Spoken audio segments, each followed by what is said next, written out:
A week ago, my family and I went on a vacation to the Double Eagle Resort and Spa in June Lake, California. We stayed at one of the furthest cabins at the resort, which backed up to a forest at the bottom of granite rock formations. These rock formations separated the Inyo National Forest from the town of June Lake. The first night we stayed at the resort, June 30th, 2010, my brother, my father, and I were watching TV in the front of the cabin, and at around 11:30 p.m., we went out on our deck to look out at the amazing view we had. Within 5 minutes, the silence was broken when we heard a howl in the distance, which sounded like it was coming from the granite formations, which overlooked the resort. All of us froze. The sound scared us because we had never heard a sound like that before. The vocalization lasted under a minute. We waited for another 10 to 15 minutes out on the deck to see if whatever made the howl would howl again. But it did not howl again, so we went back inside and I took a shower. While I was showering, my brother and father continued to watch TV, but this time they opened up all the windows in the cabin to see if they could hear the howling again. When I got out of the shower 10 minutes later, my brother and father told me they heard the same sound again and again when I was in the shower. And this time, my mother, who was in bed with her window open, heard the howling too.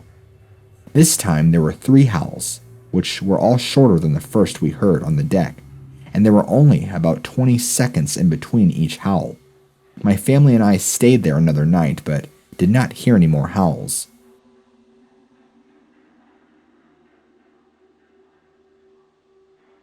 On May 18th, 1991, while on vacation in the Mammoth Lakes area in Northern California, my family took a short day hike to Mono Lake to do some sightseeing. It was overcast and very cold with a strong wind blowing.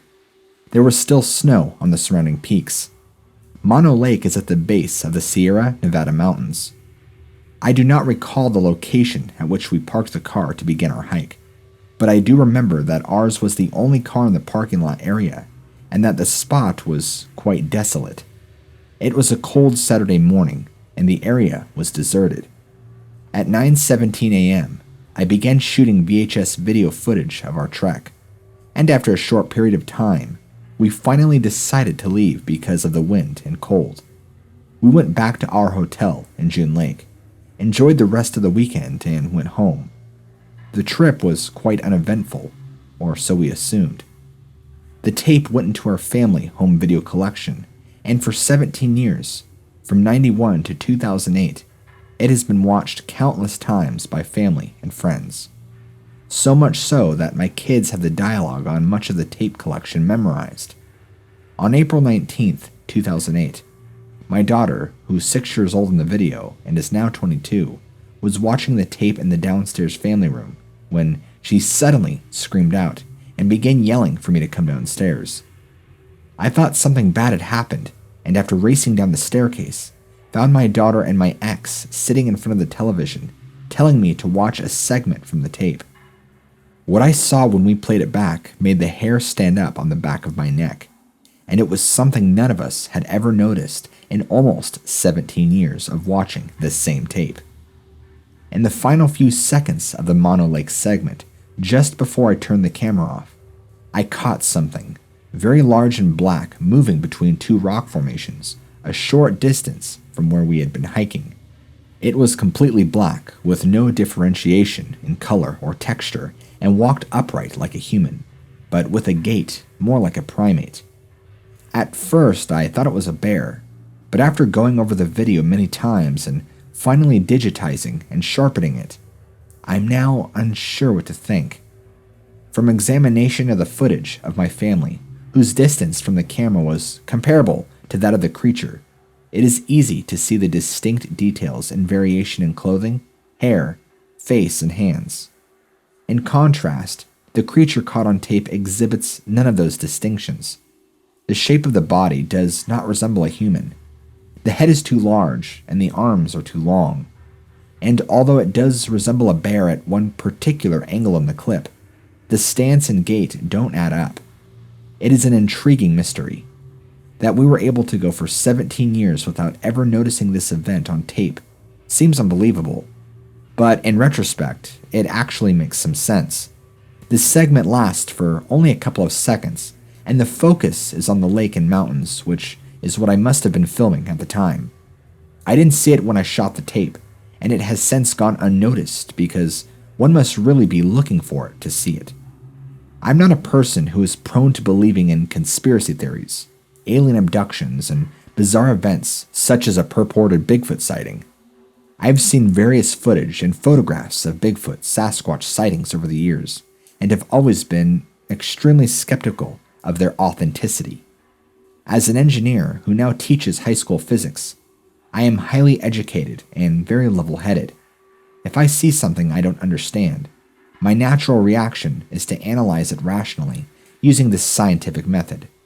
I do not jump to conclusions based on a faulty hypothesis. So in this case, I will suspend judgment pursuant to further investigation, but having shown this video to family and friends whose opinions I trust, the overall reaction seems to be a unanimous Bigfoot. Wishful thinking? Maybe. Maybe not. Either way, it is very intriguing and definitely warrants further investigation.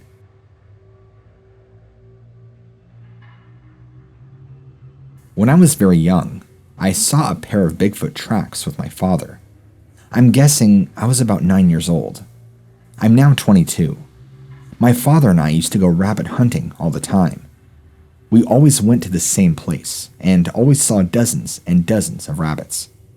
We would get up very early in the morning, about 1 a.m., so that we could get to our spot about an hour before dawn. So it was a few hours outside of Bishop, California. We would make sure to get there early so that we could sit there in the car and wait for dawn to come. Just as the sun would start to rise and there was enough light to see, we would normally see tons and tons of rabbits running about. But that day was different. There was not a single rabbit in sight. That had never happened before. We stayed in the truck and waited until the sun was fully up before we decided to get out and take a stroll around to see if there was anything else. Just before we left the truck, my dad asked me if I wanted to bring the camera, and I told him, nah, we aren't going to see anything out here. Boy, was I mistaken. We took off from the truck and went into the wilderness. There was nothing to see at all. No animals anywhere. We were walking along and suddenly we came upon the giant footprints in the sand. There were 2 sets of prints, one right next to the other. They were barefoot and looked just like human feet. Right away, we knew what they were. It's a natural thing that goes through your mind. When you see them, you say to yourself, those are Bigfoot tracks. The first set of tracks were huge, and 3 times as big as my father's feet, and he is about 6'3", with a good-sized foot. He is very thin, though. The second set of footprints was the same size as mine, right next to its parents' tracks. The tracks dug deep into the ground, and my father and I talked about that. We tried to stomp on the ground to see if we could make an indent as deep as theirs, but we couldn't, even with our shoes on. We followed the tracks, and we came to a barbed wire fence. On the other side was a paved road. On the other side of the road was a hill that went up and overlooked a valley. I was too young to notice anything about how the tracks crossed the fence and got to the road, or if there was a piece of fur on the barbs, so I'm sorry that I couldn't tell you any more about that. On the other side of the road, there were no tracks, and we couldn't find any more around. My father decided that we needed the camera, so I stayed at the fence while he went back the way he came to get back to the truck. It seemed like it took forever for him to return, and being a little kid, I was getting a little scared. But he finally came back and told me that he could not find the truck. So when we were done looking around, we took the road that he had found to see where it would lead us. It took us to a small town that we had passed to get our spot. So we knew where we were. From there, we were able to finally get back to our truck, and once we were there, we decided we had gotten enough walking done for the day, so we headed home.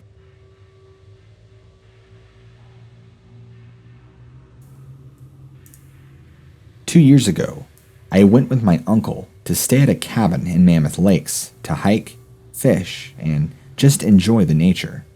We had a cabin right on the border of Lake Mary, and he had brought his 2 sheepdogs with him to the cabin. Every night, he and I would take turns taking the dogs out for a walk. He would bring a flashlight with us each time we went out to walk with the dogs. One night when I was walking the dogs, one of them started growling and listened closely and could hear the rustling of fallen leaves and the breaking of small branches. I shined my light right at where I heard the sounds. Now, both of the dogs were growling and pulling at the leash, trying to get at whatever was in the forest. I looked around closely with the flashlight, and then I saw something. A huge figure, about 200 feet away from me, was watching me and the dogs. It was kind of swaying between the trees and just staring right at me and the dogs. It looked like a very tall ape, but it looked more built like a human. I was scared stiff, and I must have stood there for a minute or two, holding the dogs back and staring at the creature when it turned around and started walking away. I then walked very fast back to the cabin, watching the woods and not stopping for anything. I have never spoken of this incident with anyone before in my life, and I have recently heard about this sight and thought it was finally time to talk about this with somebody who would understand.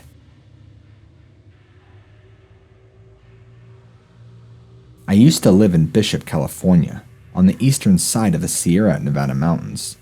I have spent lots of time camping, hiking, fishing, and skiing in the Sierra backcountry. I am familiar with many kinds of animal sounds and signs in the mountains. Last weekend, we were camping at the Sawmill Walk-In Campground on the east side of U.S.A. National Park.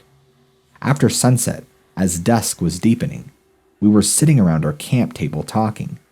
From the direction of the forests that line the canyon floor towards a mountain in the west, a series of whoop howls rang out from the distance and rolled down the canyon. My sister was talking and immediately stopped, turned around and said, "What is that?" The calls continued for a few more moments and then ceased. When the calls started, all other normal background wildlife noise stopped and did not resume until several seconds after the calls ceased. There were no answers to the original call, nor did it repeat. That area of Yosemite is relatively deserted, and the Sawmill Walk-In Campground only has a few sites that are scattered widely. The trail that runs through the campground eventually leads to the top of the mountain and branches into the back country. I have never had an experience like this before, but hope I one day have the opportunity to have a visual encounter with one of these beings.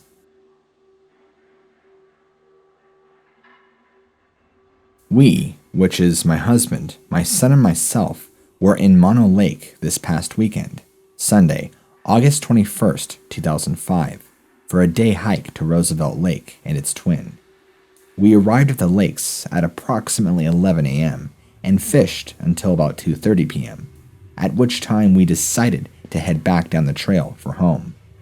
There were quite a few hikers in the area over the course of the day, approximately 13 hikers and a pack train consisting of 4 riders and 8 horses and a dog, some coming in, some going out. Anyway, we headed down the trail following the pack train. We stopped on the way down to read the sign about the wagons that tried to use that trail way back in the day.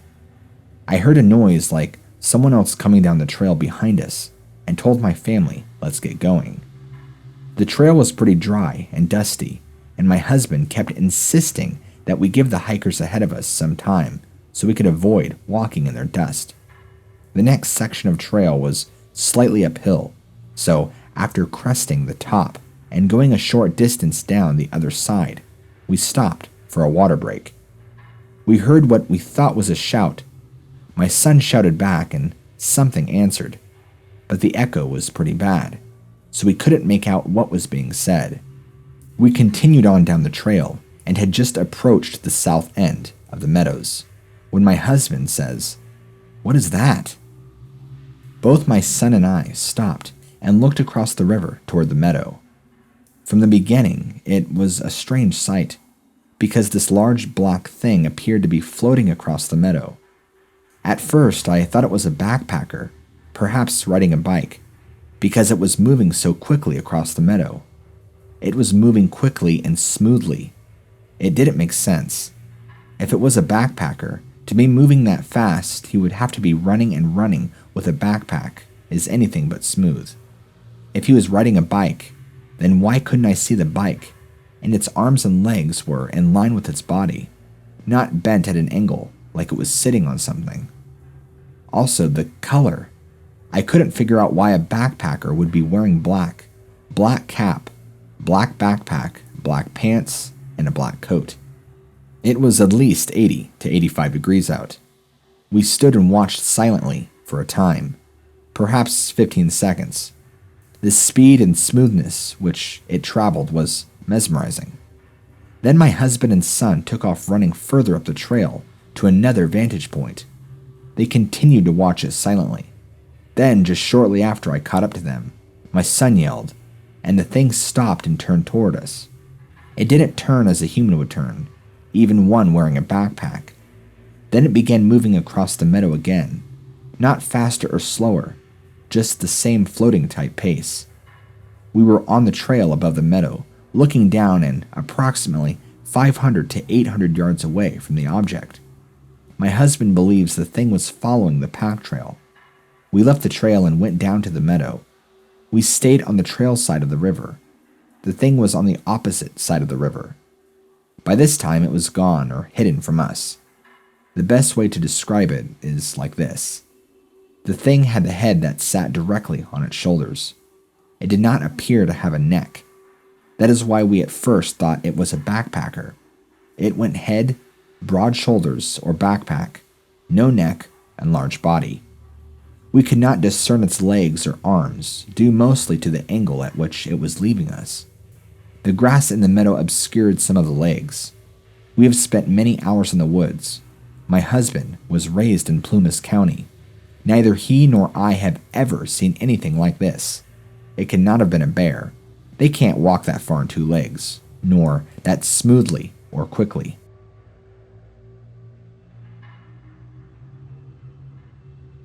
I was in the area north of Mammoth during that same week, maybe 10 miles north of the report's location. I have been visiting a fly fishing location on the Owens River for 5 years in a row during the first week of May in the same location, kinda midway between Mammoth and June Lakes. My friend and I heard 3 very loud, very long screams on the night of the 3rd of May. We were backpacking in my truck to get loaded up to go home the next day.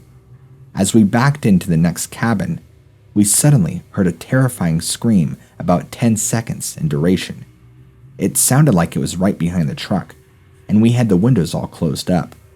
We just ran, sat there, and were saying to each other, "What the hell was that?" We thought we ran over a deer or something big. I immediately turned the truck around and hit the high beams.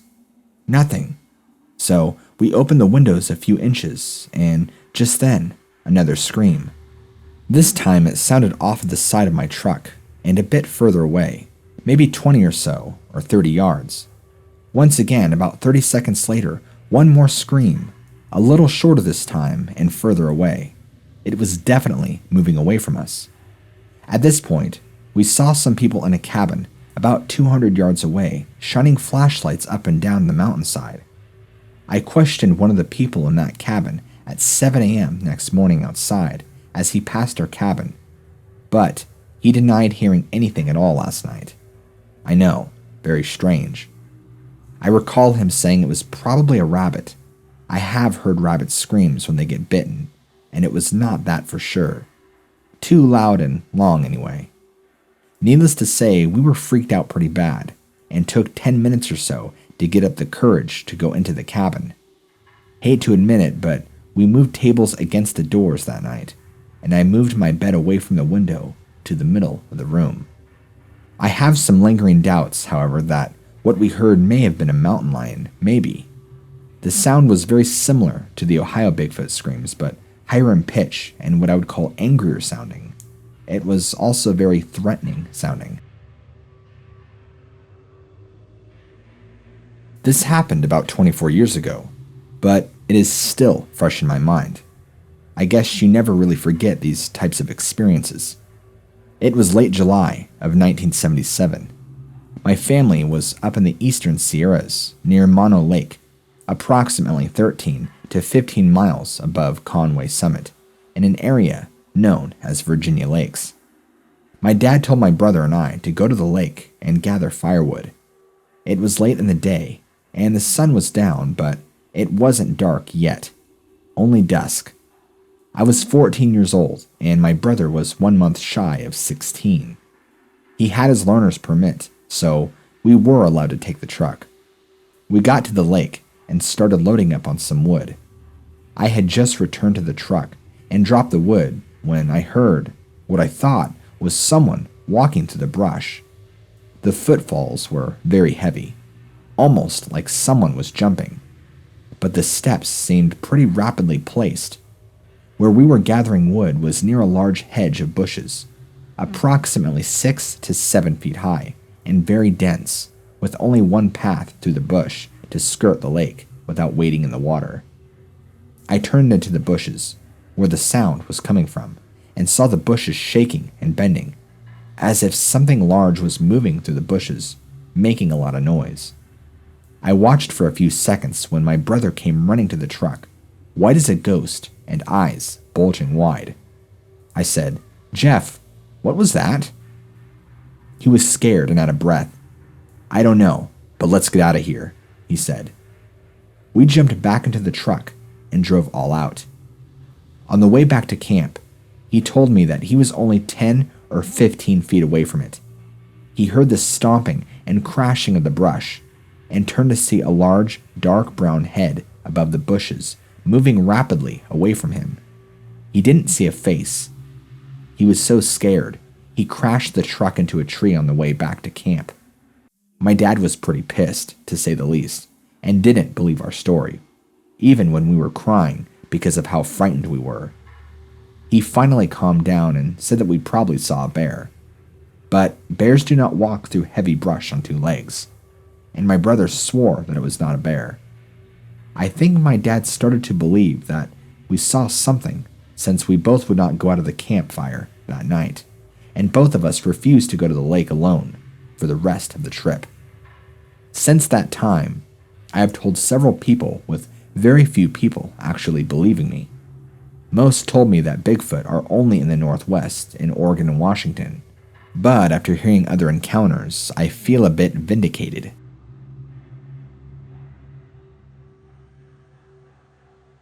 On the night of July 8th, 2006, at Malakoff Historical State Park, I heard a man-sized creature run up behind me and stop. I shone my flashlight and saw a pair of eyes downhill from me, but they were as tall as I. I screamed and threw my flashlight at my husband and wanted him to see for himself.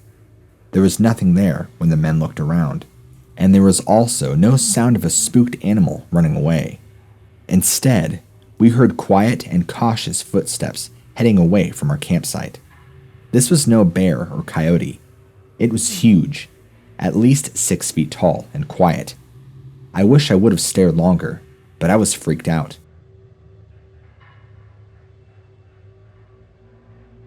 First of all, I am a 55-year-old male, former Marine, fireman, and state police officer, just recently retired. I have been all over the world in the military and an avid camper. I have often heard of Bigfoot and thought possible, not likely. Although I didn't believe they existed, I kept an open mind.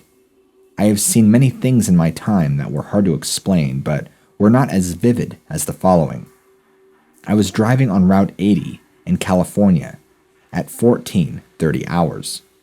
On August 16th, 2004, I had just passed the truck inspection station and state workyard, which was west of the Donner Pass. As I was crossing over a bridge which crossed over a ravine with a river through it, I looked down into the ravine and saw what looked like about 7 to 8 foot tall, broad-shouldered, possibly male, all black from head to toe, a form stepping from the tree line on the west bank, approximately 300 to 400 yards south of the bridge.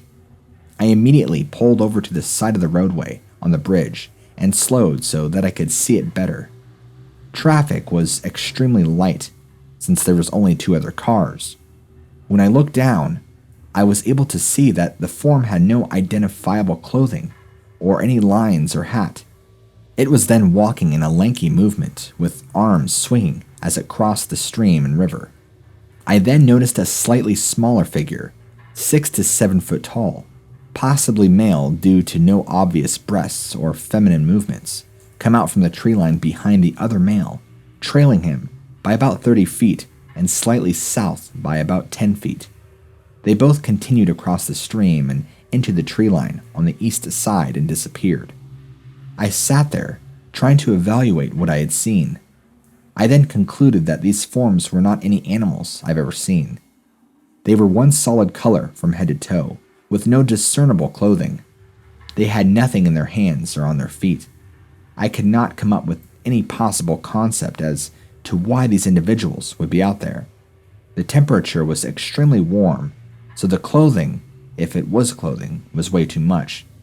Their faces and hands were the same color as their body. I then proceeded with no further sighting.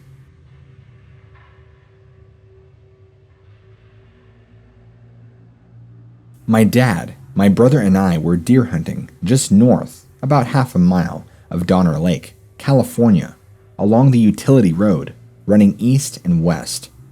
They left me with my dog, a beagle, on a large boulder while they went east along the road in the pickup truck. They were going to try to flush some deer out of the brush and have them run towards me in the clearing under the utility lines. They must have driven several miles because all was quiet until I looked up towards the top of the ridge behind me and to my right, towards Donner Lake, and saw a tall, between 8 to 9 feet tall, ape-like creature, sandy brown in color, rather lean and especially graceful in stride, walking smoothly and rapidly down the top of the ridge towards the utility road, crossing the road about 40 yards from where I sat on top of the boulder, which was about 8 feet tall, with a loaded .30-30 rifle across my lap. My dog, Tippy, ran off barking at the creature, disappearing in the pine trees about 30 yards north of the utility road. I was scared stiff, but knew that I was downwinded of the Bigfoot, and he apparently did not see me. I had no thought of shooting him, as I did not have any confidence that I could stop him with my rifle. I could hear my dog barking for a long time, 10 or 15 minutes, all the time getting further away. I waited for about an hour and 30 minutes before the dog finally returned, and my dad and brother returned about 30 minutes later. I never told anyone about this until many years later. I thought they would think I was crazy. I had never heard of a Bigfoot at the time and did not become aware of other sightings until several years later.